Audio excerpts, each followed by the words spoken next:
ఎన్నికల నియమావళి అమల్లోకి వచ్చాక గత 2 రోజుల్లో ఏపీలో జరిగిన రాజకీయ హింసాత్మక ఘటనలను ఎన్నికల కమిషన్ తీవ్రంగా పరిగణించింది. ప్రకాశం, నంద్యాల జిల్లాలోని గిద్దలూరు, ఆళ్లగడ్డలో జరిగిన హత్యలు, మాచర్లలో ఒక రాజకీయ పార్టీకి చెందిన వాహనం తగలబెట్టడంపై నివేదిక ఇవ్వాలని సంబంధిత జిల్లాల ఎస్పీలను ఆదేశించింది. సీఈసీ అనుమతినిస్తేనే డీఎస్సీ పరీక్షలు జరుగుతాయని స్పష్టం చేసింది. ఆళ్లగడ్డ, గిద్దలూరులో 2 హత్యలు జరిగాయి. మాచర్లలో ఒక రాజకీయ పార్టీకి చెందిన కారును తగలబెట్టారు. దీనిపై ప్రకాశం, నంద్యాల, పల్నాడు జిల్లాల ఎస్పీలను ఇవాళ సాయంత్రం సీఈఓ కార్యాలయానికి రావాలని తెలిపారు. ఆయా ఘటనలు ఎలా జరిగాయి, పోలీసు దర్యాప్తులో ఏం తేలింది, పరిస్థితిని ఎందుకు నియంత్రించలేకపోయారు తదితర వివరాలతో వచ్చి వివరణ ఇవ్వాలని ఆదేశించారు. ఆ ఎస్పీలు ఇచ్చిన నివేదికలు, వివరణను పరిశీలించి సీఈసీకి పంపుతామని తెలిపారు.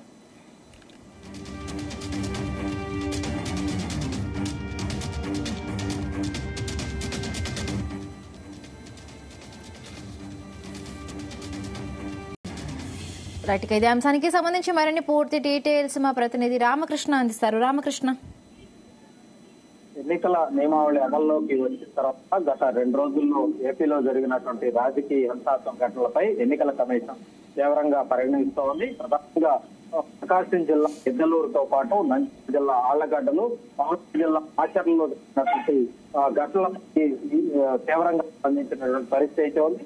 3 జిల్లాలకు సంబంధించినటువంటి ఎస్పీలను సిఈసి కార్యాలయానికి రావాలంటూ కూడా ఆదేశాలు జారీ చేసింది. ఈ రోజు సాయంత్రానికి 3 జిల్లా ఎస్పీలు సిఈసి కార్యాలయానికి హాజరై వివరణ ఇవ్వాల్సి ఉంది. దానికి సంబంధించి పూర్తి స్థాయి దర్యాప్తు నివేదికలు అందించాలని సిఈసి ఆదేశించడం.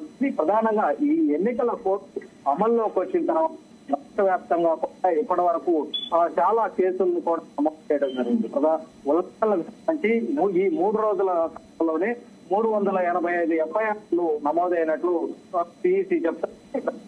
ఆస్తుల దోషానికి సంబంధించి 34 కేసులు నమోదై వాహనాలు, ఈ లౌడ్ స్పీకర్ల ద్వారా ఓటర్లను ప్రేరేపించడానికి సంబంధించి మొత్తం 37 కేసులు నమోదైనట్లు మనకు తెలుస్తుంది.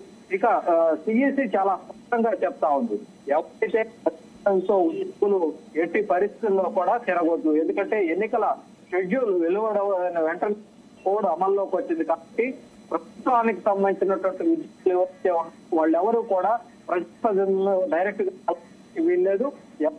వారితో పాటు వాళ్ళు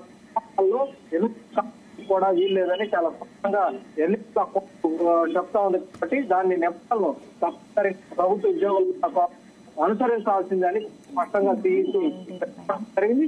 అదేవిధంగా ఎక్కడా కూడా ప్రభుత్వ భవనాల మీద ఉన్నటువంటి రాజకీయ నేతల ఫోటోలు ప్రకటనలు కావచ్చు, వీటిని కూడా చాలా స్పష్టంగా ఆదేశాలు జారీ చేసింది. అయినప్పటికీ కూడా జిల్లాల్లో జిల్లాకు సంబంధించినటువంటి ఎన్నికల రిటర్నింగ్ అధికారులు ఈ నిధులను కనీసం అమలు చేయనటువంటి పరిస్థితుల్లో మరోసారి. Right, thank you Ramakrishna, thanks for the updates.